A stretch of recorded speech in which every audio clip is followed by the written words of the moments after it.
The Thunder are 17-1. They have lost one game in October and November. November's almost over. They have three more games to play.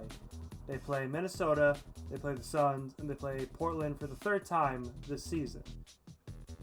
Out of those games that they have played so far, they are clobbering teams. They're holding lots of teams to under 100 points. They did face two double overtimes at the very start of the season, but besides those thrillers, they've just been annihilating. They've been on a complete tear. Out of those 17 wins, Shai Gilgeous-Alexander has scored 35, 55, 23, 31, 31, 30, 30, 35, 35, 28, 30, 33, 33, 31, 37, and those are just the games where he was the leading scorer on his own team. He is one of the best players that I have ever watched since I've started been fully invested into the NBA. Mind you, all of these highly efficient scoring nights are coming from mostly mid-range driving to the basket. He's basically playing like Kobe or MJ, but he's playing on a just another level. He's not even really bending the rules of the game like Harden is. He's just driving and being smart about his positioning and his footwork, and there is seemingly nobody that has been able to slow him down even remotely. He goes in, he gets his 30, and then he just sits out the entirety of the fourth quarter.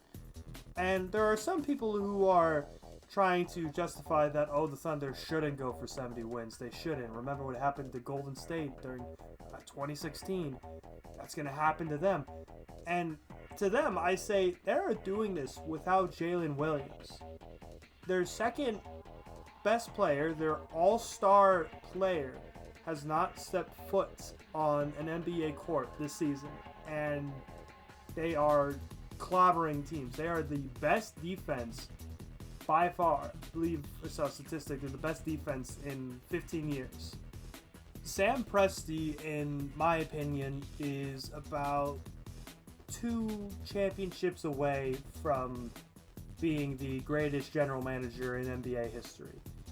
The amount of resources he has accumulated to build this team and to basically future-proof this team to where this trio of Shai, J-Dub, and Chet can dominate the West for easily the next decade. He's already struck gold once again. He was able to get A.J. Mitchell from New York. He was drafted last year in the second round, and he's averaging 16 points a game this season. I saw him torch my Blazers the other night. He was destroying us. He was hitting good shots. He was getting into his spots. He was passing effectively. It's chaos. It's destruction on every level. The age of parity might be over, and it only lasted 7 years. It was a great run, but now we're seeing the modern NBA take full form with this is not a super team. This is the best drafted team since the Chicago Bulls. And you have people on Twitter now debating, oh, would this Thunder team be better than the 73-9 Warriors? Or not even that, but the 2017 Golden State Warriors with Steph, KD, Clay, and Draymond. Most fans typically around Gen Z argue that the 2017 Warriors are better than the 96 Bulls just because of Durant and Steph basically being number 2 and number 3 in the league at the time, and their star power being greater. But that's besides the point. It's basically now coming to will of what team would you rather take. What's even more terrifying is that this is not the best iteration of this Thunder team. They were very sloppy on their way to the championship last year.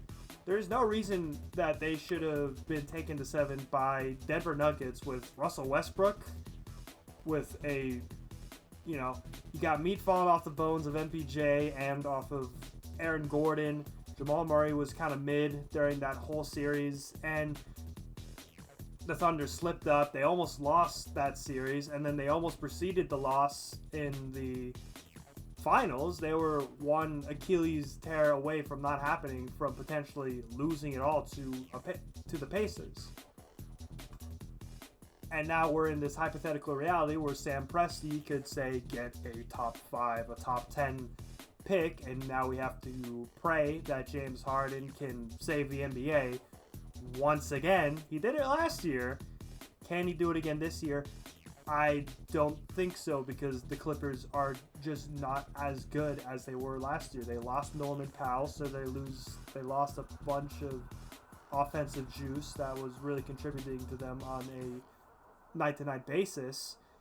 And they're still in the bottom 5 of the West. Thankfully, there are enough crapshoots in the league to where I don't think the Clippers will get a top 5 pick for OKC. But with the way the draft lottery works and how the odds are, that is, the Mavericks had a 1.1% chance to get Cooper Flag at the 10th seed, winning 39 games. They're just shy of being 500 last season, and they got the first overall pick. Same with the Jazz, same with the Sixers. There's a hell, the Thunder might get 3 of the top 5 picks this year, which I don't know what to even do at that point.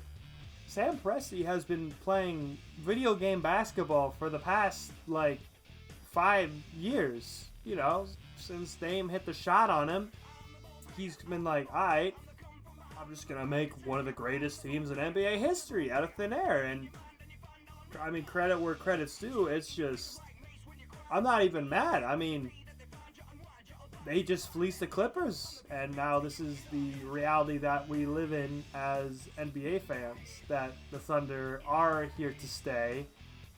I don't think they'll break the Warriors record this year.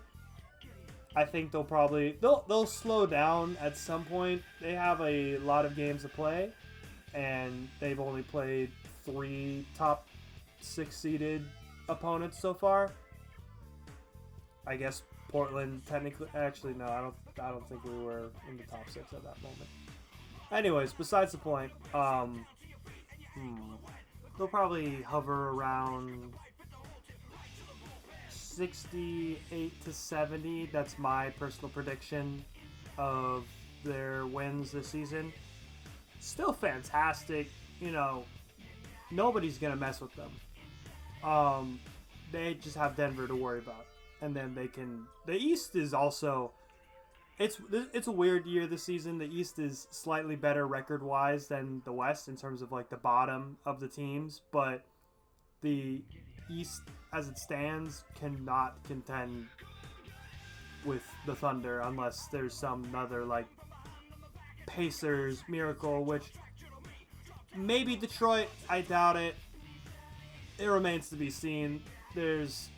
We got a long ways to go in this NBA season. Anyways, thanks for listening to me rant about, people in blue jerseys for a while. See ya.